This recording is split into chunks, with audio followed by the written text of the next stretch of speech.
اچھا،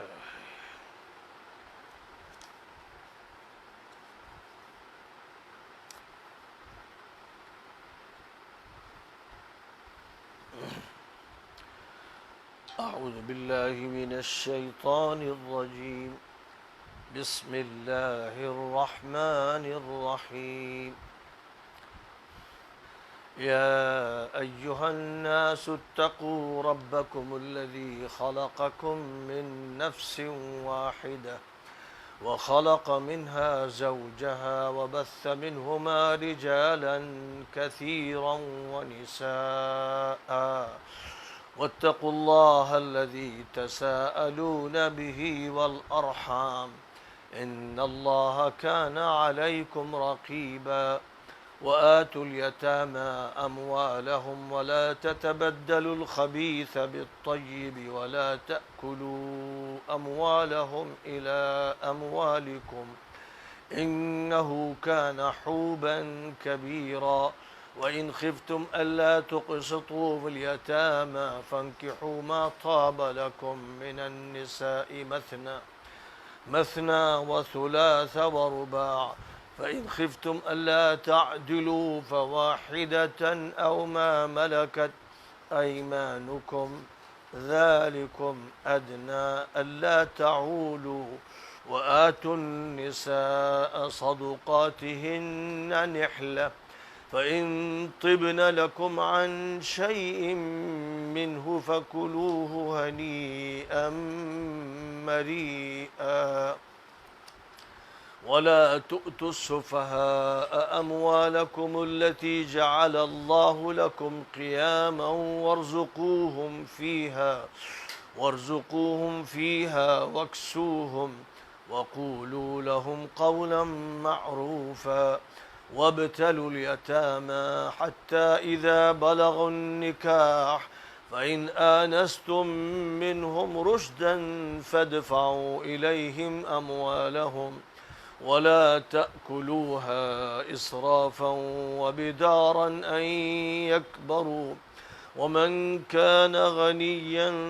فليستعفف ومن كان فقيرا فليأكل بالمعروف فإذا دفعتم إليهم أموالهم فأشهدوا عليهم وكفى بالله حسيبا۔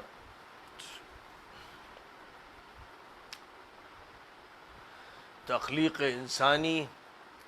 اور حقوق ایتام۔ اے لوگو، اپنے اس مالک و خالق کا لحاظ رکھو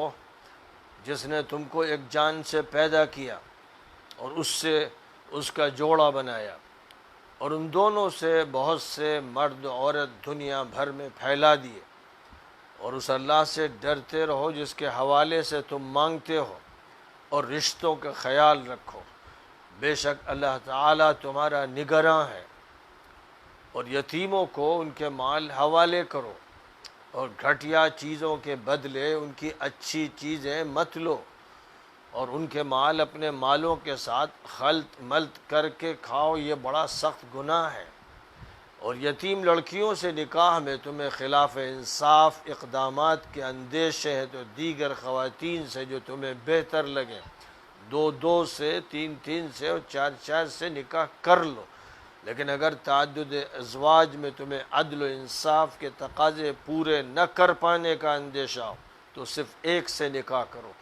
یا اپنی باندیوں سے زن و شوہر کا تعلق قائم کرو، یہ اس کے زیادہ قریب ہے کہ تم سے بے انصافی نہ ہو۔ مہر کی ادائیگی کا حکم، اور عورتوں کو ان کے مہر خوش دلی سے تحفہ اور عطیہ کے طور پر دو، اور اگر وہ اس میں سے کچھ رقم خوش دلی سے چھوڑ دیں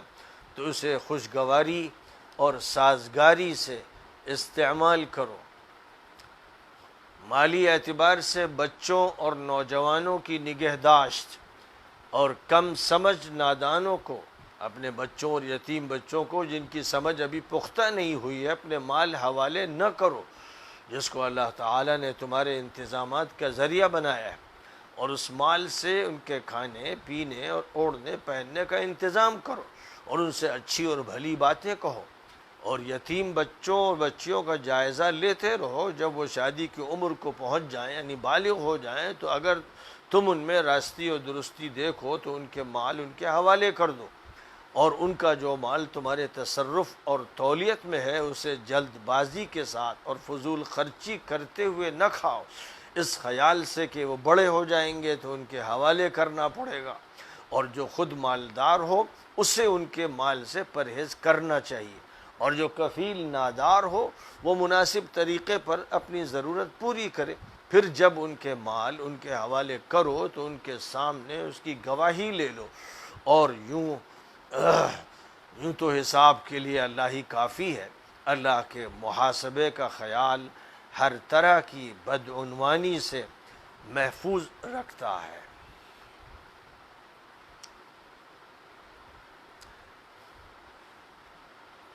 یہ آیت کریمہ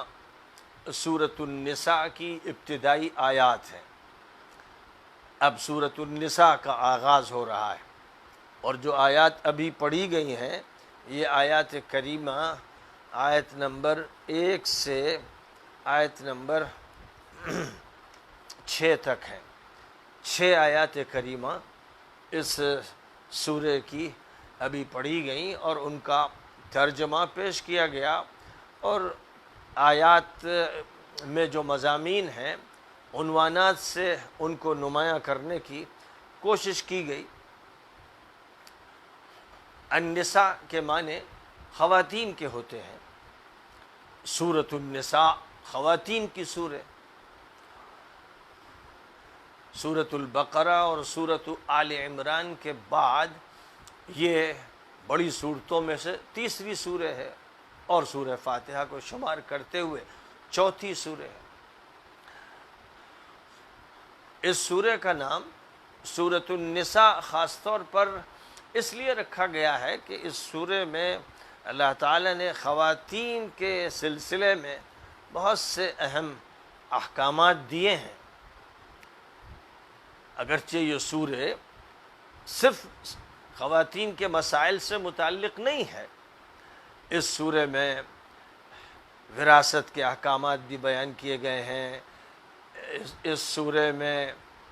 صلاۃ الخوف کا بھی تذکرہ فرمایا گیا ہے، اور اس سورہ میں تیمم کا بھی ذکر موجود ہے، اور اس کے علاوہ اس سورہ میں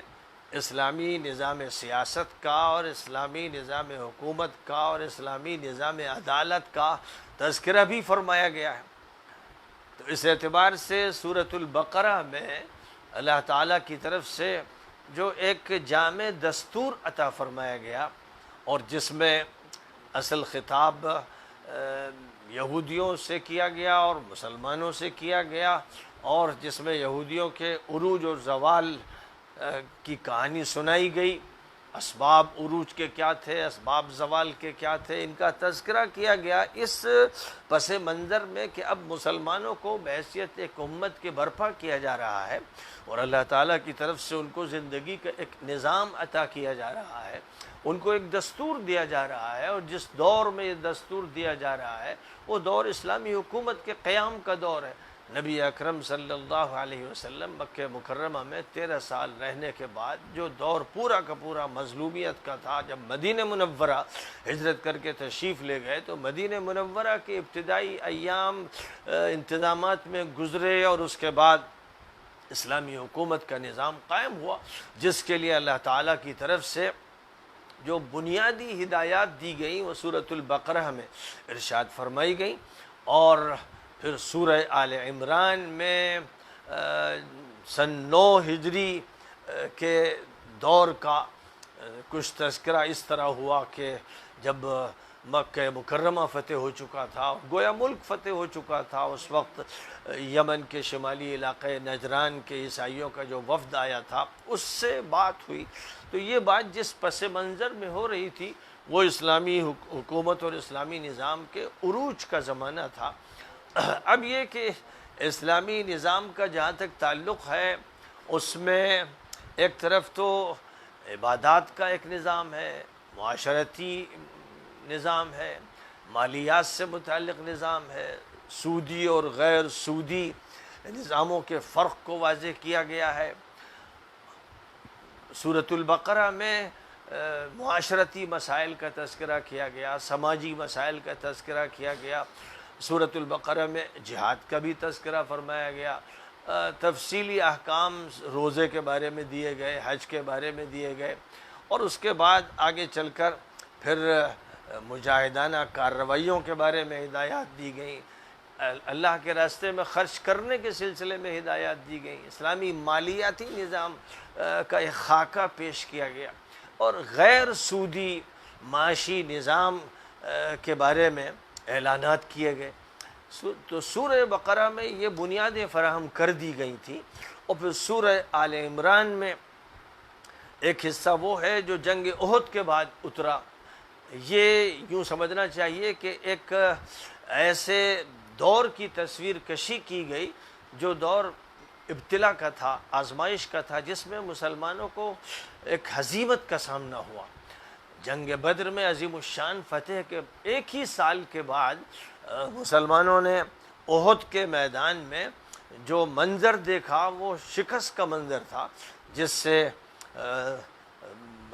مسلمانوں کے ایک طبقے کی ہمت ٹوٹ کے رہ گئی۔ اس موقع پر اللہ تعالیٰ کی طرف سے سورہ آل عمران کی وہ آیتیں نازل کی گئیں جن میں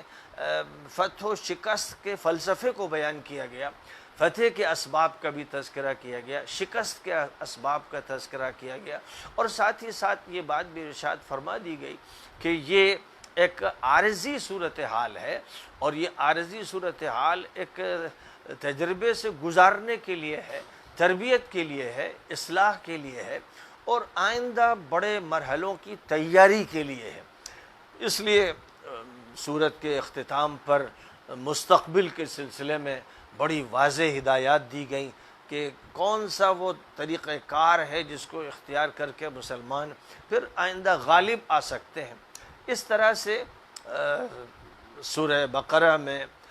یہودیوں کی تاریخ کے پس منظر کا ذکر کرتے ہوئے، اور سورہ آل عمران میں عیسائیوں کو خاص طور پر مخاطب کرتے ہوئے، اور ان کے یہاں جو گمراہیاں پیدا ہوئیں ان کا اور ان کے اسباب کا ذکر کرتے ہوئے، ساتھ ہی ساتھ اسلامی نظام کے خطوط کو بھی واضح کرتے ہوئے، اب یہ جو مرحلہ ہے جس مرحلے میں اب اس کی ضرورت تھی کہ مسلمانوں کے جو معاشرتی مسائل ہیں اور مسلمانوں کے درمیان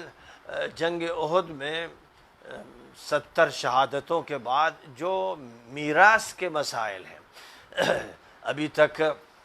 وہ اتنی قوت کے ساتھ نہیں اٹھے تھے، لیکن جب مدینہ منورہ کے بہت سے گھروں میں افراد شہید ہوئے تھے، جنگ احد میں جو شہید ہوئے تھے، اب ان کے پیچھے جو ان کی بیویاں تھیں، ان کی اولاد تھی، ان کے رشتہ دار تھے، ان کے کیا حقوق ہیں اور ان حقوق کی ادائیگی کیسے ہوگی، اور اللہ تعالیٰ نے پسماندگان کے سلسلے میں کیا ضابطے مقرر فرمائے ہیں، اور رشتہ داروں میں کیا ترتیب رکھی گئی ہے، کون ہیں جو وارث ہوتے ہیں اور کون ہیں جو وارث نہیں ہوتے ہیں۔ تو یہ ایک اہم مسئلہ تھا جو جنگ احد کے بعد خاص طور پر بڑی شدت کے ساتھ سامنے آیا تھا، اس لیے اس کا تذکرہ فرمایا گیا، اور اسی کے ساتھ ساتھ معاشرے کی اصلاح کے لیے اور معاشرے کے اندر سے جرائم کو بے خوبن سے اکھاڑ پھینکنے کے لیے کچھ اہم ہدایات دی گئیں۔ اسی کے ساتھ ساتھ چونکہ معاشرتی مسائل کا پہلو غالب ہے سورۃ النساء میں، نام تو اس کا خواتین کی سورہ ہے، اور خواتین کا معاشرے میں بہت ہی اہم کردار ہے۔ اسلام مردوں اور عورتوں دونوں کو اس حیثیت سے دیکھتا ہے کہ ایک سکے کے دو رخ ہیں، یا یوں سمجھنا چاہیے کہ معاشرے کی ایک دوسرے سے تکمیل ہوتی ہے۔ کوئی بھی معاشرہ، کوئی چھوٹا سے چھوٹا خاندان ہو یا بڑے سے بڑا قبیلہ ہو یا ایک بڑی آبادی ہو، یہ آبادی مرد و زن پر مشتمل ہوتی ہے۔ اللہ تعالیٰ نے ایک ایسی ترتیب رکھی ہے، ایک ایسا نظام رکھا ہے آبادی کے وجود کا اور نسل کے وجود میں آنے کا اور اس کی افزائش کا، کہ ایک تناسب کے ساتھ بچے پیدا ہوتے ہیں، بچیاں پیدا ہوتی ہیں۔ یہ نہیں ہوتا کہ صرف بچیاں ہوں، اور یہ بھی نہیں ہوتا کہ صرف بچے ہوں۔ یہ ضرور ہوتا ہے کہ کسی کے بچے ہی ہوتے ہیں، کسی کی بچیاں ہی ہوتی ہیں، اور کسی کے بچے اور بچیاں دونوں ہوتی ہیں، لیکن اللہ تعالیٰ نے ایک توازن قائم کر رکھا ہے، ایک تناسب قائم کر رکھا ہے۔ اب اسی تناسب میں یہ بات بھی ملحوظ رکھی گئی ہے کہ شرح پیدائش بچیوں کی اگر زیادہ ہو تو اس کی ضرورت ہے کہ تعدد ازواج کی اجازت ہو، یعنی ایک مرد کو پھر یہ حق حاصل ہونا چاہیے کہ اس کی کئی بیویاں ہوں۔ یہ ایک ایسا پہلو ہے جو واقعاتی ہے اور حقیقت پسندانہ ہے، اس کا تعلق نظریات سے نہیں ہے، اور پوری تاریخ انسانی اس کی دلیل کو پیش کرتی ہے۔ انبیاء ہوں یا غیر انبیاء ہوں، دنیا میں تعدد کا یہ سلسلہ ہر جگہ چل رہا ہے، یہودیوں کے یہاں بھی، عیسائیوں کے یہاں بھی، اور ہندوؤں کے یہاں بھی، اور دیگر مذاہب میں بھی ہر جگہ تعدد ازواج کا سلسلہ دائم قائم ہے، اور ان کی مذہبی کتابوں میں بڑی تفصیلات ہیں، وہ تو اتنی تفصیلات ہیں اور اتنی تعدادوں کا تذکرہ ہے کہ جو سمجھ میں بھی نہیں آتا۔ تو لیکن بہرحال جو چیز کھلے طور پر مذہبی کتابوں سے سامنے آتی ہے، اور یہودی اور عیسائی لٹریچر سے، اور اسی طرح ہندو لٹریچر سے جو چیز سامنے آتی ہے وہ یہی ہے کہ ایک مرد کی کئی بیویاں ہوتی رہی ہیں۔ تو اس لیے یہ مسئلہ ایسا تھا کہ جو عربوں میں بھی معروف تھا، متعارف تھا، جیسے دنیا کے اور دیگر حصوں میں متعارف تھا، اس لیے اس پر کبھی کوئی اعتراض بھی نہیں ہوا، نہ کسی یہودی نے کیا، نہ کسی عیسائی نے کیا، نہ کسی مشرک نے کیا، کیونکہ جو چیزیں ان کے معاشرے میں رائج تھیں اور ان کو اسلام نے منظم کیا، اسلام نے ان کو منضبط کرنے کی کوشش کی۔ جو صورتحال آزادی کی لوگوں نے اختیار کر رکھی تھی وہ بے قید تھی،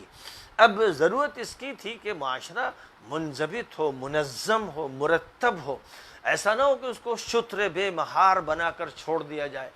آزادی ویسی کہ جو دوسروں کے لیے مضر ہو، ایسے ہی ہے جیسے ٹریفک کا کوئی قانون نہ ہو، جو جس طرح چاہے جائے۔ آزادی ہے، سائیکل والا جس طرح چاہے چلائے اور کار والا جس طرح چاہے چلائے، کوئی قانون نہیں ہے۔ اگر یہ آزادی لوگوں کو دے دی جائے تو روز سینکڑوں حوادث ہوں اور لوگوں کی جانیں جائیں اور لوگ زخمی ہوں، تو ظاہر ہے کہ راستہ چلنے کے لیے بھی قانون ہے، اور اس کے لیے بھی کچھ قوانین بنائے جاتے ہیں، تو ٹریفک کے قوانین ہوتے ہیں، اور اسی طرح زندگی ایک ٹریفک ہی ہے، پوری زندگی ایک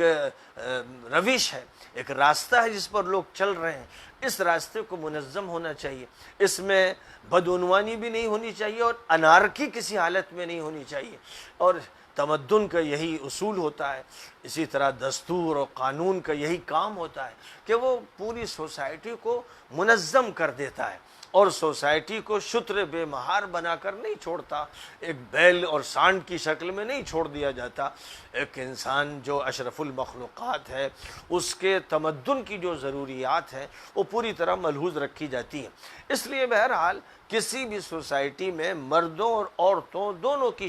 شرکت ہوتی ہے، اور دونوں کی اسی شرکت سے ایک چھوٹا سا کنبہ وجود میں آتا ہے، اور اسی طرح بڑے پیمانے پر جب کنبے اور کنبے وجود میں آتے ہیں تو ایک پورا سماج وجود میں آ جاتا ہے، اور یہی سماج ہے جو ترقی کرتا چلا جاتا ہے، تو پھر تمدن کی نئی شکلیں سامنے آتی ہیں۔ کسی سماج کو منظم رکھنے کے لیے حکومت کی ضرورت ہوتی ہے، سیاست کے اصولوں کی ضرورت ہوتی ہے، اور اس کی ضرورت ہوتی ہے کہ عدالت ہو، جوڈیشری کا سسٹم بھی ہو۔ تو اس طرح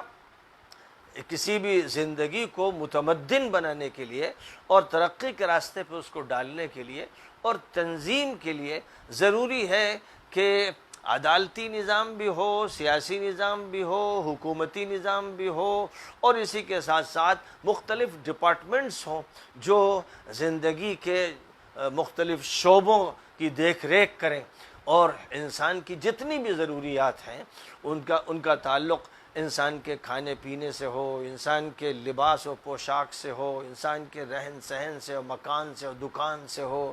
انسان کے آپس کے جھگڑے سے ہو اور ان کے حل سے ہو، اور اسی طرح یہ کہ کسی نظام کو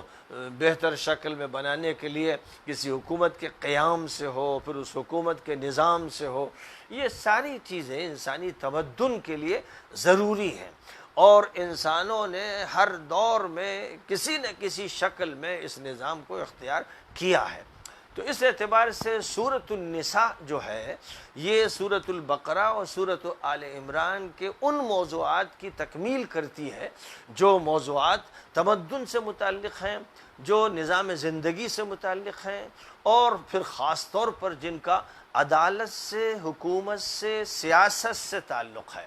اور ایک کنبے کی تشکیل میں کیا جائز ہے، کیا ناجائز ہے، کس کے ساتھ شادی کا جواز ہے، کس کے ساتھ شادی حرام قرار دی گئی ہے، رشتوں کی تفصیلات کیا ہیں، اور کون سے رشتے ایسے مقدس ہیں کہ ان کو ازدواجی زندگی کے ساتھ نہیں جوڑا جا سکتا، کون سے ایسے رشتے ہیں جو برابر کے ہیں جن کا ازدواجی زندگی سے تعلق قائم کیا گیا ہے۔ اسی طرح عورتوں کے حقوق کیا ہیں، مردوں کے حقوق کیا ہیں، ان حقوق کی ادائیگی کے طریقہ کار کیا ہے، اس طرح کے جو موضوعات ہیں سورۃ النساء میں ان کو چھیڑا گیا ہے۔ اور ہم نے جو ابواب اور فصول قرآن پاک کی صورتوں کی اور آیتوں کی وضاحت کے لیے قائم کی ہیں، تو اس اعتبار سے یہ فصل صوم ہے۔ سورۃ النساء پہلے باب کی فصل صوم ہے، اور پہلے باب کی جو پہلی فصل تھی وہ سورۃ البقرہ، اور دوسری فصل سورہ آل عمران، اور تیسری فصل سورۃ النساء ہے۔ اور اس فصل کا جو عنوان ہے وہ عنوان یہ ہے کہ خواتین کے حقوق و واجبات اور عائلی اور معاشرتی مسائل اور اسلامی نظام و ماحول کی تشکیل، یہ اس فصل کا عنوان ہے۔ جہاں تک باپ کا تعلق ہے تو اس کا عنوان ایسا ہے کہ جو تمام فصلوں پر مشتمل ہے، جس میں یہودیوں کے عروج و زوال اور عیسائیوں کے حالات کا تذکرہ کرتے ہوئے امت مسلمہ کی تشکیل، یہ اس کا اہم موضوع ہے۔ لیکن اس امت مسلمہ کی جو تشکیل ہے یہ اعتقادی اعتبار سے بھی ہے، اور دعوتی اعتبار سے بھی ہے، اور تعلیمی اور تربیتی اعتبار سے بھی ہے،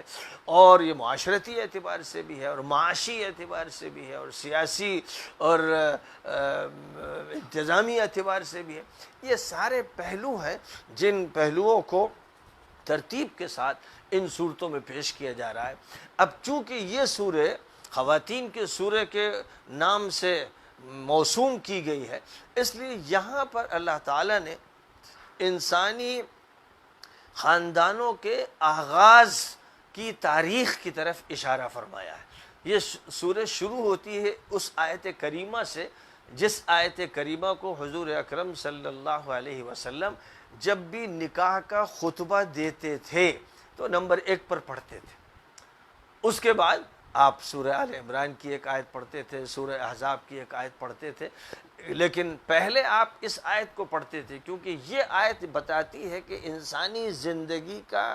وہ سلسلہ جو زوجین کے ذریعے سے وجود میں آتا ہے اور ازدواجی زندگی کا جس سے آغاز ہوتا ہے وہ کب سے شروع ہوا، کہاں سے شروع ہوا۔ تو یہ بات تورات میں بھی ہے، انجیل میں بھی ہے، قرآن میں بھی ہے، اور واقعہ یہ ہے کہ اس کا تذکرہ مجمل انداز میں ویدوں میں بھی ہے، اپنشد میں بھی ہے۔ جو مذہبی کتابیں دنیا کی رہی ہیں وہ اس بات پر متفق ہیں کہ اللہ نے سب سے پہلے ایک انسان کو پیدا کیا اور اس کے بعد اس کا جوڑا تیار فرمایا۔ اب یہ جو بات تورات کی روایتوں کی وجہ سے مشہور ہو گئی کہ اللہ تعالیٰ نے آدم کی ایک پسلی سے ان کی بیوی، ان کی ہونے والی بیوی حوا کو پیدا کیا، یہ تورات کی روایت ہے۔ قرآن اس بارے میں کوئی صراحت نہیں کرتا، حدیثیں اس بارے میں کوئی صراحت نہیں کرتی، بلکہ جس حدیث میں یہ فرمایا گیا کہ خلقت المرأة من ضلع، عورت کو پسلی سے پیدا کیا گیا، یہ مفہوم اس حدیث کا اصلاً نہیں ہے، بلکہ اس حدیث کا مفہوم یہ ہے کہ عورت کی فطرت میں کجی ہے۔ اور جس ماحول اور سیاق میں یہ حدیث حضور صلی اللہ علیہ وسلم نے ارشاد فرمائی وہ اسی سیاق میں ارشاد فرمائی کہ عورتوں میں کجی ہوتی ہے، فطرت میں کچھ ٹیڑھ ہوتی ہے، یعنی ان کے اور مردوں کے درمیان معاملات میں ایسے مسائل آتے ہیں جن میں انحراف والی بات ہوتی ہے یا آپس میں خوشگوار تعلقات نہیں ہو پاتے ہیں، تو مردوں کو یہ تلقین فرمائی گئی کہ وہ ایسے حالات کو گوارا کریں اور تعلقات کو بگاڑنے نہ دیں۔ عورتوں کو بھی یہ ہدایت دی گئی کہ وہ بات مانیں، اطاعت کریں، شریعت کے دائرے میں وہ خوشگوار تعلقات کو برقرار رکھیں۔ اسی طرح ازدواجی زندگی رہ سکتی ہے اور ترقی کر سکتی ہے، لیکن اگر ذرا سی باتوں پر ایک دوسرے کو پکڑنے لگیں اور غصے کا اظہار کرنے لگے تو 2 دن بھی ازدواجی زندگی چل نہیں پائے گی۔ اس لیے جب بھی انتظامی مسئلہ ہوتا ہے اور خاص طور پر اجتماعی زندگی مقصود ہوتی ہے تو اس میں ہر فرد کو یہ ہدایت دی جاتی ہے کہ وہ دوسرے کا لحاظ رکھے، وہ صرف اپنے حقوق کو نہ دیکھے، دوسروں کے حقوق کو بھی دیکھے۔ تو بہرحال تورات میں یہ بات کہی گئی کہ آدم کی ایک پسلی سے حوا کو پیدا کیا گیا، لیکن حدیث یہ نہیں کہتی، بلکہ جیسے قرآن پاک میں ہے خلق الانسان من عجل، تو اس کا یہ ترجمہ نہیں ہے کہ جلدی کے مادے سے انسان پیدا کیا گیا، بلکہ اس کا مطلب ہے کہ انسان جلد باز واقع ہوا ہے۔ تو یہ تعبیر قرآن کی تعبیر ہے، اور حدیث میں بھی یہی تعبیر استعمال کی گئی عورتوں کی کجی کو بیان کرنے کے لیے۔ اس کا یہ مفہوم نہیں ہے کہ پسلی سے عورت کو پیدا کیا گیا، لیکن ہوا یہ کہ تورات کی جو روایت ہے اور حدیث کی جو یہ روایت ہے دونوں کو خلط ملط کر دیا، اور ہمارے ہاں لوگ یہی کہنے لگے کہ عورت پسلی سے پیدا کی گئی ہے، حالانکہ یہ بات قرآن کے نص سے بھی ثابت نہیں ہے اور حدیث سے بھی یہ بات ثابت نہیں ہے۔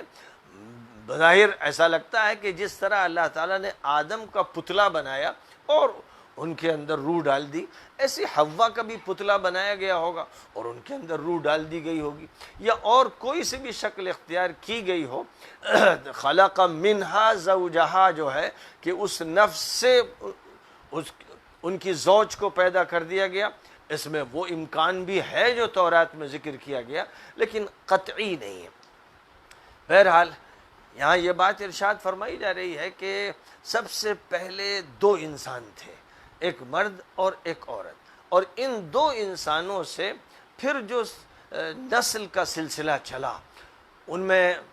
بچے بھی پیدا ہوتے رہے، بچیاں بھی پیدا ہوتی رہیں، وہ دھیرے دھیرے آگے بڑھ کر ادھر مرد ہوئے ادھر عورتیں ہوئیں، اور یہ آبادی پھیلتی چلی گئی۔ بنیادی طور پر آدم علیہ السلام کو جنت سے جب زمین پر اتارا گیا تو ان کو عرفات کے میدان میں اتارا گیا۔ مکہ مکرمہ کیونکہ مرکزی جگہ ہے اور پوری دنیا کی ناف کی حیثیت اس کو حاصل ہے، اس لیے اللہ تعالیٰ نے اس مرکزی جگہ پر ان کو پیدا کیا۔ اور اس کی دلیل یہ بھی ہے کہ پوری دنیا کے لیے جو پہلی مسجد بنائی گئی وہ کعبہ مقدسہ ہے۔ اب ظاہر ہے کہ آدم علیہ السلام جیسا کہ روایتوں میں، بعض روایتوں میں جو کمزور قسم کی ہیں آ گیا اور لوگوں میں مشہور ہو گیا کہ سری لنکا میں اتارے گئے تھے، تو سب سے پہلی مسجد سری لنکا میں ہوتی اور پھر سری لنکا مرکزی مقام ہوتا، تو یہ ایک غلط فہمی ہے، ایک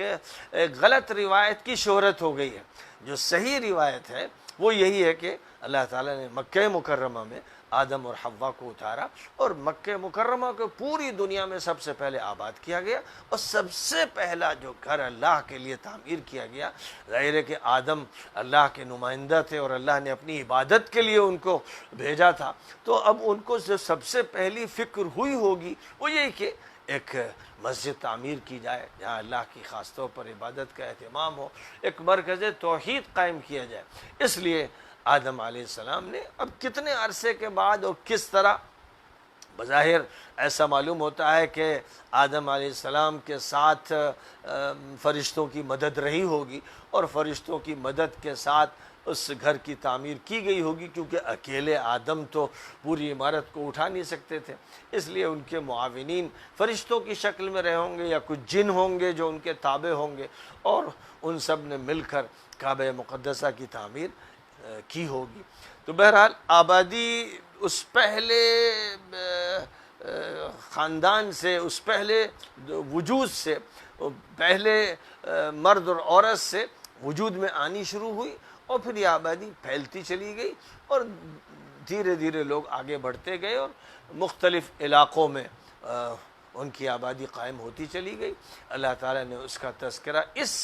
حکم کے ساتھ فرمایا کہ اے لوگو، وہ پروردگار جس نے تمہیں وجود بھی عطا فرمایا ہے اس کا تمہیں لحاظ رکھنا چاہیے، تقوی کی زندگی اختیار کرنا چاہیے، اس کے احکام کو ملحوظ رکھنا چاہیے، اور پھر ساتھ ساتھ یہ فرمایا گیا کہ رشتوں کو ملحوظ رکھنا چاہیے، کیونکہ رشتوں کو ملحوظ رکھو گے تب تمہاری ازدواجی زندگی بھی صحیح رہے گی، تمہاری خاندانی زندگی صحیح رہے گی، تمہاری معاشرتی زندگی صحیح رہے گی، تمہاری تمدنی زندگی صحیح رہے گی۔ جس کا جو حق ہے اور جس درجے میں ہے اس کو ملحوظ تمہیں رکھنا ہے، اور یہ یقین رکھنا ہے کہ تم خلوت میں ہو یا جلوت میں ہو اللہ تمہاری نگرانی کر رہا ہے۔ پہلا موضوع یہ ہے۔ دوسری بات جو یہاں ارشاد فرمائی گئی وہ یہ ہے کہ جو یتیم ہیں، بچے ہوں یا بچیاں، جو یتیم ہیں، جن کا سرپرست، جن کا باپ دنیا سے اٹھ چکا ہے، یہ سب سے زیادہ مستحق ہوتے ہیں شفقت کے، اس بات کے مستحق ہوتے ہیں کہ ان کے حقوق کو نقصان نہ پہنچے، کیونکہ کوئی ان کا دیکھنے والا ایسا کہ جس کے اندر بے پناہ طبعی شفقت ہو نہیں رہ جاتا ہے تو اس کا خطرہ ہوتا ہے کہ کوئی بھی ان کے مال پر ہاتھ ڈال دے اور کوئی بھی ان کو نقصان پہنچائے، اس لیے کہ ان کا کوئی متولی نہیں ہے۔ اس لیے بڑی تاکید کے ساتھ یہ فرمایا گیا کہ جو یتیم ہیں ان کا مال ان کو دو، ان کا جو بھی مال ہے، ان کے والد نے جو بھی میراث چھوڑی ہے، جو بھی جائیداد چھوڑی ہے، ان کے حوالے کرنا ہے۔ یہ جائز نہیں ہے کسی کے لیے کہ اس پر قابض ہو جائے۔ عام طور پر ہوتا ہے کہ کسی کا انتقال ہوا تو اب جو گھر میں ان کا بڑا بھائی تھا وہ قابض ہو جاتا ہے، یا اور کوئی رشتہ دار جس کی حیثیت گارجین کی تھی وہ قابض ہو جاتا ہے، وہ صحیح طور پر حق ادا نہیں کرتا ہے۔ تو اس لیے فرمایا کہ ایسا مت کرنا، اور دوسرے کے مال کو اپنے مال کے ساتھ ملا کر مت کھانا، حساب الگ رکھو۔ اور حساب الگ رکھنے کا یہ مطلب نہیں کہ ان کو اچھوت بنا دو، ان کا کھانا الگ کر دو، ان کے کھٹیا الگ کر دو، مطلب صرف یہ ہے کہ بات منضبط ہونی چاہیے، ان کا مال غلط طرح پہ استعمال نہ کیا جائے، تم اس پر قابض نہ بنو۔ اسی طرح اب جو بچیاں ہیں اور یتیم ہیں، ان کے ساتھ جاہلیت کے دور میں بڑے مظالم ہوتے تھے۔ جس بچی سے چاہا شادی کر لی، جب چاہا اسے طلاق دے دی، یا وہ پسند نہیں ہے تو اس کو چھوڑ دیا، اب اس کی سرپرستی بھی ترک کر دی۔ یہ جو ظالمانہ نظام تھا، اسلام اس ظالمانہ نظام کو ختم کرنے کے لیے آیا ہے۔ فرد پر ظلم ہو، خاندان پر ہو، معاشرے پر ہو، ملک پر ہو، کسی ظلم کو اسلام برداشت نہیں کرتا ہے، اور اس کی اصل کوشش یہی ہے کہ انسانوں کو عدل اور انصاف عطا کیا جائے۔ اس لیے یتیم بچیوں کے مسئلے پر خصوصی توجہ دیتے ہوئے یہ بات فرمائی گئی کہ اے لوگو، اگر تمہیں یہ احساس ہے کہ یتیم بچیاں تمہارے نکاح میں ہوں گی تو تم ان کا خیال نہیں رکھ پاؤ گے، اور کوئی مطالبہ کرنے والا نہیں ہوگا، ان کا کوئی سرپرست نہیں، ان کا کوئی باپ نہیں کہ جو ان کے حق کی بات کرے۔ اگر یہ اندیشہ تمہیں محسوس ہو تو تمہیں چاہیے کہ دوسری عورتوں سے پھر تم نکاح کرو، 2 کرو یا 3 کرو یا 4 کرو۔ یہاں ایک حد بندی کی گئی۔ وہاں صورتحال جاہلیت کے دور میں یہ تھی کہ کوئی 10 نکاح کر رہا ہے، کوئی 100 کر رہا ہے، کوئی کم کر رہا ہے، کوئی بیش کر رہا ہے، کوئی حد بندی نہیں، زندگی آزاد تھی، جیسے لوگوں کو چرنے کے لیے چھوڑ دیا گیا۔ اسلام آیا اس کے لیے کہ زندگی کو منظم کیا جائے اور لوگوں کو صحیح معنی میں ایک دوسرے سے مربوط کیا جائے اور ہر ظلم کا خاتمہ کیا جائے۔ تو لہذا ایک طرف تعدد ازواج کی اجازت دی گئی کیونکہ یہ ایک حقیقت پسندی اور دنیا کے واقعات کا تقاضا ہے کہ کہیں پر شرح پیدائش بچیوں کی زیادہ ہوتی ہے۔ اب اگر جو بچیاں مردوں کے مقابل میں نہیں آ رہی ہیں اور ایک مرد ایک عورت سے شادی کرتا ہے اور شرح پیدائش کیونکہ زیادہ ہے، تو معلوم یہ ہوا کہ 20% بچیاں، 5% بچیاں کم یا اس سے کم بچیاں بغیر شادی کے رہ گئیں۔ اب بچیاں اگر بغیر شادی کے رہیں گی اور اس عمر کو پہنچ جائیں گی جو شادی کی عمر ہوتی ہے، تو لازماً شیطان ان کو بدکاریوں میں ڈھکیل دے گا، اور اس کے بعد پھر وہ اپنی عزت کا سودا کریں گی۔ یہی صورتحال پوری دنیا میں جاہلیت کے دور میں رہی، اور آج کی جاہلیت کے دور میں تو بے انتہا خطرناک ہے کہ ہزاروں لاکھوں عورتوں کو پیشہ ور بدکار بنا دیا گیا ہے۔ اب یہ کہ یورپ میں تعدد ازواج کی شدت سے مخالفت ہے، اور اس کی اجازت ہے کہ کوئی جب چاہے کسی بھی قہوہ خانے میں، کسی ہوٹل میں، کسی بھی عورت سے، کسی بھی لڑکی سے ناجائز تعلقات قائم کرے، وہ بدکاریاں کرے، وہ داشتائیں رکھ لے، لیکن ذمہ داری کے احساس کے ساتھ نکاح نہ کرے۔ ظاہر ہے کہ یہ ابلیسی شیطانی مجرمانہ نظام ہے، یہ وہ مجرمانہ نظام ہے جو جاہلیت میں تھا، اسلام آیا تھا اس کی اصلاح کے لیے، اور آج کا مجرمانہ نظام 21ویں صدی میں اس سے زیادہ خطرناک ہے۔ اور اب صورتحال یہ ہے کہ دنیا کی بڑی بڑی حکومتیں اور یونائٹڈ نیشنز آرگنائزیشنز کے ادارے آج اس کے تحفظ میں لگے ہوئے ہیں۔ آج وہ تحفظ کرتے ہیں بدکاری کا، زنا کا، داشتائیں رکھنے کا، کال گرلز کا، اور ہوٹلوں اور قہوہ خانوں کا، اس کو تحفظ دیتے ہیں۔ تو جائز کاموں پر پابندی لگاتے ہیں کہ جہاں پر عزت کے ساتھ ایک عورت کو حریم میں داخل کیا جائے، نکاح کیا جائے، اس کے حقوق ادا کیے جائیں، اس کا خرچہ برداشت کیا جائے، اس سے بچوں کی کفالت کی جائے، یہ ایک ایسا نظام ہے جو شریفانہ ہے، اور اس نظام میں انتظام ہے ایسی عورتوں کا کہ وہ بیکار نہ رہیں اور وہ پریشان حال نہ کیا تھا اسلام نے۔ اس انتظام کے شیطان کھڑے ہو گئے اور انہوں نے ناجائز چیزوں پر رکاوٹ ڈالی، جائز چیزوں کو روکا تھا کہ ناجائز کا رواج ہو سکے۔ یہی مسئلہ معاشیات میں رہا کہ اسلام نے غیر سودی نظام عطا کیا، تو وقت کے مجرموں اور ابلیسوں نے اس نظام کے خلاف ساری کوششیں کی تاکہ سودی نظام چلے۔ اسلام نے ڈکٹیٹرشپ کے خلاف نظام قائم کیا، دنیا کو عادلانہ جمہوریت دی، تو وقت کے ایک سے ایک مجرم بادشاہ، خبیث بادشاہ اور ڈکٹیٹر بادشاہ کھڑے ہوئے جنہوں نے عوام کو غلام بنا کے چھوڑا۔ پہلے بھی یہی ہو رہا تھا جاہلیت میں، دوبارہ پھر اسلام سے انتقام کے لیے نئی نئی جاہلیتیں وجود میں آتی چلی گئیں۔ اس لیے اس پس منظر میں سمجھنا چاہیے کہ اسلام نے تعدد ازواج کی اجازت دی ہے عدل کے ساتھ اور عدل کے لیے۔ عدل و انصاف کی خاطر یہ عمل کرنا ہے جہاں ضرورت ہو اس کی، جہاں اگر تمام عورتوں کو نکاح میں نہیں لیا گیا تو بہت سی عورتیں ایسی رہ جائیں گی جو بے سہارا ہوں گی، اور بے سہارا صرف معاشی اعتبار سے نہیں ہوں گی بلکہ ساتھ ہی ساتھ جو ان کے جنسی تقاضے ہیں وہ جب پورے نہیں ہوں گے جائز طریقے پر تو ناجائز طریقے پر پورے کیے جائیں گے۔ بالکل ایسے ہی جیسے کوئی بھوکا انسان ہے، اگر اس کو جائز طریقے پر کھانا نہیں دیا جائے گا تو وہ ناجائز طریقے پر کھانا لے گا، وہ چوری کرے گا، چکیٹی کرے گا، ڈکیتی مارے گا۔ بالکل اسی طرح انسان کی جو طبعی ضروریات ہیں، کھانے کی ہو یا پینے کی ہو یا جنسی خواہشات کی ہو، اس کے لیے ضروری ہے کہ جائز طریقہ فراہم کیا جائے، اور جب جائز طریقہ فراہم ہو جاتا ہے تو پابندی لگ جاتی ہے، شرم و حیا کا اہتمام ہوتا ہے، معاشرہ منضبط رہتا ہے، کوئی کسی دوسرے پر ظلم و تعدی نہیں کرتا ہے، پھر کوئی کسی کا مال نہیں لوٹتا کہ اس کو پیٹ پالنا ہے ناجائز طریقے پر، اور کوئی کسی عورت پر ہاتھ نہیں ڈالتا، اس کی عزت پر ڈکیتی نہیں مارتا چونکہ اس کے پاس اس کی خواہشات پوری کرنے کا انتظام ہے۔ تو اسلام ایک چونکہ معتدل نظام ہے اور انصاف کے لیے آیا ہے اور ظلم کے خاتمے کے لیے آیا ہے، اس لیے اس نے ایسی ہدایات عطا کی ہیں۔ تو بہرحال یہاں یتیم بچے ہوں یتیم بچیاں، دونوں کے بارے میں معاشی مسائل بھی اور ان کے شادی وغیرہ کے مسائل بھی ذکر فرمائے۔ اس کے بعد پھر یہ فرمایا گیا کہ جو بھی عورتیں ہیں جن سے تم نکاح کرو ان کے مہر تمہیں دینے ہیں اور خوش دلی سے دینے ہیں، تو بوجھ مت سمجھو۔ ہاں اگر کوئی عورت اپنی طرف سے معاف کر دے اختیار کے ساتھ، یعنی کہ وہ مجبوری محسوس کر رہی ہو، وہ ایک دباؤ محسوس کر رہی ہو، اگر ایسے کسی دباؤ میں اس نے مہر معاف کیا ہے تو وہ معاف نہیں ہوگا، پھر اس مہر کا ادا نہ کرنا حرام ہوگا۔ تو اس لیے مہر کا جو حکم ہے بہت اہتمام کے ساتھ دیا جا رہا ہے، کیونکہ اس راستے سے بھی عورتوں پر بڑا ظلم ہوتا ہے کہ وہ یہ سمجھتی ہیں کہ اگر مہر کا مطالبہ کیا تو خطرہ ہے کہ طلاق نہ ہو جائے، رشتے نہ ٹوٹ جائیں اور شوہر کا دل نہ کھٹا ہو جائے۔ جو چیز اس پر فرض ہے وہ اسے دینی ہے، اور اسی لیے بہتر یہ ہوتا ہے کہ نقد رقم مہر کی ادا کر دی جائے۔ مہر معجل زیادہ بہتر ہے، مہر معجل میں خطرہ ہوتا ہے کہ مؤخر کر دیا گیا، اب پتہ نہیں دیا جائے گا کہ نہیں، اور عام طور پر یہ سمجھا جاتا ہے کہ معافی کر دیا جائے گا، عورت مطالبہ کرے گی نہیں۔ اسی طرح ایک اور جو ہدایت دی گئی ہے مال کے سلسلے میں وہ یہ کہ مال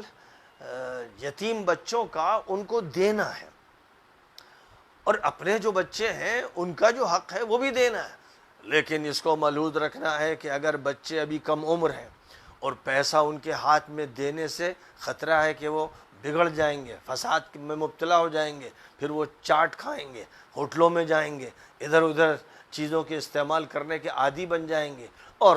ایسا ماحول ہوگا جہاں سینما گھر ہوں گے اور جہاں تھیٹر ہوں گے، تو پھر کہیں یہ بچے دھیرے دھیرے ادھر نہ چلے جائیں اور ان کا پیسہ برباد نہ ہو۔ تو اس لیے بچوں کو پیسہ اس وقت دینا چاہیے جب ان کا شعور بیدار ہو جائے، ان کے اندر سمجھ ہو جائے، پیسے کا صحیح استعمال کرنے کی صلاحیت پیدا ہو جائے۔ یہ ایک بہت اہم ہدایت ہے، یہ ہدایت استادوں کو بھی ہے، نگرانوں کو بھی ہے، باپ کو بھی ہے، گارجین کو بھی ہے، جو بھی بڑے اور ذمہ دار ہیں ان پر یہ ذمہ داری ہے کہ وہ بچوں کو پیسے دینے میں احتیاط اختیار کریں، ان کے ہاتھ میں بڑی بڑی رقمیں نہ تھما دیں، کیونکہ پھر وہ بگاڑ کی طرف بڑھتے چلے جائیں گے۔ اس لیے ان کو جو بھی پیسہ دیا جائے وہ ضرورت کے اعتبار سے دیا جائے، وقت پر دیا جائے اور مناسب دیا جائے، اس میں اس بات کو ملحوظ رکھا جائے کہ یہ پیسہ کہیں ان کی تربیت کے لیے نقصان دہ ثابت نہ ہو جائے۔ اسی طرح یہ ہدایت فرمائی گئی کہ بچوں پر نگاہ رکھی جائے، جب وہ بالغ ہو جائیں تو پھر ان کی شادی میں تاخیر نہ کی جائے، کیونکہ اگر بالغ ہونے کے بعد شادی میں تاخیر ہوگی تو خطرہ ہے کہ کہیں وہ برائیوں کی طرف نہ چلے جائیں اور کہیں ان کے اندر اخلاقی بیماریاں نہ پیدا ہو جائیں۔ اس لیے اس کو بھی خاص طور پر ملحوظ رکھنا ہے۔ نبی اکرم صلی اللہ علیہ وسلم نے فرمایا تھا کہ لڑکوں لڑکیوں کی شادی وقت پر کر دینا چاہیے، صرف مال کی وجہ سے کہ دولت حاصل ہو، یہ کمانے لگے اور یوں ہونے لگے، اس کی وجہ سے جو انتظار ہوتا ہے وہ غیر اسلامی ہے۔ اسلام نے اس کا حکم نہیں دیا ہے، اسلام نے صرف یہ کہا ہے کہ تم شریعت کے احکامات کو پورا کرو اور اللہ معاشی مسائل حل کرے گا۔ یعنی قرآن پاک ہی کی ایک آیت کریمہ میں یہ بات فرمائی گئی کہ تم انکحوا الایام، جو غیر شادی شدہ ہیں ان کی شادی کر دو، اور اگر تمہیں ڈر ہے معاشی مسئلے کا تو یاد رکھو کہ اللہ دے گا، یعنی شادی کرو گے تب اللہ مال دے گا، نہیں کرو گے اس حکم کو ٹالو گے تو بس ٹلتا ہی رہے گا، پیسہ آئے گا نہیں ہاتھ میں۔ تو بہت سے جو باپ ہیں اور گارجین ہیں وہ خود اپنے کو نقصان پہنچاتے ہیں کہ جب شرعی مسئلے پر عمل نہیں کرتے ہیں تو وہ محروم رہتے ہیں، اور اللہ کہہ رہا ہے کہ ہم تمہیں محروم رکھیں گے۔ اس لیے ان کو ان سب باتوں کو ملحوظ رکھنا چاہیے، بچوں کو مال کب دینا ہے، اور جب بچے بالغ ہو جائیں تو پھر ان کی شادی کا بھی اہتمام کرنا ہے، تاکہ معاشرہ سارا کا سارا معاشرہ اپنی ضروریات میں جائز دائرے کے اندر رہے اور اس سے باہر نہ نکلنے پائے، اور یتیم کا جو پیسہ میراث وغیرہ میں ہاتھ میں آئے، فرمایا گیا کہ جو بھی ان کا متولی ہے، ولی ہے، گارجین ہے، باپ ہے، چچا ہے، باپ تو بہرحال یتیم کا نہیں، اس کا انتقال ہو جاتا ہے، جو بھی ہے ذمہ دار، اس کو یہ چاہیے کہ وہ پیسہ انہی پر خرچ ہو جو یتیم بچے اور بچیاں ہیں، اور اگر وہ ضرورت مند ہے اور وہ ان کا گارجین ہے، ان کے انتظامات کرتا ہے، تو ضرورت بھر وہ بھی اس پیسے میں سے اپنے لیے استعمال کر سکتا ہے، یعنی اپنے کھانے وغیرہ کی ضروریات اگر غریب ہے وہ پورا کر سکتا ہے ان پیسوں سے، کیونکہ وہ وقت دے رہا ہے، ان کے لیے لگا ہوا ہے، ان کی کفالت کر رہا ہے، فکر کر رہا ہے، اس لیے وہ استعمال کر سکتا ہے۔ لیکن اگر وہ خود خوشحال ہے تو پھر اسے وہ پیسہ نہیں لینا چاہیے، صرف انہی پر خرچ کرنا چاہیے، اور جب وہ بڑے ہو جائیں تو ان کے پھر حوالے کر دینا چاہیے، یہ دیکھتے ہوئے کہ اب وہ صحیح استعمال کر سکتے ہیں، پیسہ ضائع نہیں ہوگا۔ نبی اکرم صلی اللہ علیہ وسلم نے فرمایا کہ یتیم بچوں اور بچیوں کا جو مال ہو اس کو تجارت میں لگا کر ترقی دینا چاہیے، انویسٹمنٹ کرنا چاہیے، پیسہ ضائع نہ ہو، پیسے کو بڑھانا چاہیے، تاکہ جب وہ بڑے ہوں تو جتنا پیسہ چھوڑا تھا باپ نے وہی اتنا ہی نہ ملے، اس سے زائد ان کو ملے۔ یہ بھی حدیث میں ہدایت فرمائی گئی ہے۔ تو یہ سارے جو احکامات دیے گئے ہیں ان سے اندازہ ہو رہا ہے کہ ایک معاشرے کو صحیح طریقے پر منظم کرنے کے لیے ہدایات عورتوں سے متعلق، بچوں سے متعلق، بالغوں سے متعلق، مال سے متعلق، ان کی دیگر ضروریات سے متعلق دی جا رہی ہیں۔ اور اس کے بعد پھر آگے جو معلومات آئیں گی ان میں خاص طور پر میراث کا جو مسئلہ ہے وہ چھیڑا جائے گا، اس کی کچھ تفصیلات بیان کی جائیں گی۔ تو اس طرح الگ الگ یہ موضوعات سورۃ النساء کے اندر سامنے ہمارے آتے رہیں گے۔ یہ پہلا سبق تھا اس سورہ پاک کا۔ آج صرف 6 آیتیں پڑھی گئیں، اور ان 6 آیتوں میں جو باتیں ارشاد فرمائی گئی ہیں، سچی بات تو یہ ہے کہ اگر تفصیل کے ساتھ ان کو لکھا جائے تو 6 جلدیں تیار ہو جائیں۔ ظاہر ہے کہ اختصار کیا جائے تو تھوڑی دیر میں بھی سبق ہو سکتا ہے، لیکن اگر طولانی بحث چھیڑ دی جائے اور ایک ایک لفظ کی تشریح کی جائے اور اس کے معنی بیان کیے جائیں، پھر ایسا معلوم ہوگا جیسے دریا کو کوزے میں بند کر دیا گیا ہے، پھر اس کوزے کو جب کھولا جائے گا تو پھر دریا پیدا ہو جائے گا۔ اس لیے قرآن پاک کی آیات کریمہ میں جو موضوعات ہیں ان کا ایک سمندر ہے، اور اس سمندر میں سے چاہے آپ ایک چلو پانی لے لیجئے یا ایک آپ خورے میں لے لیجئے، کم لیجئے یا زیادہ لیجئے۔ وآخر دعوانا ان الحمد للہ رب العالمین۔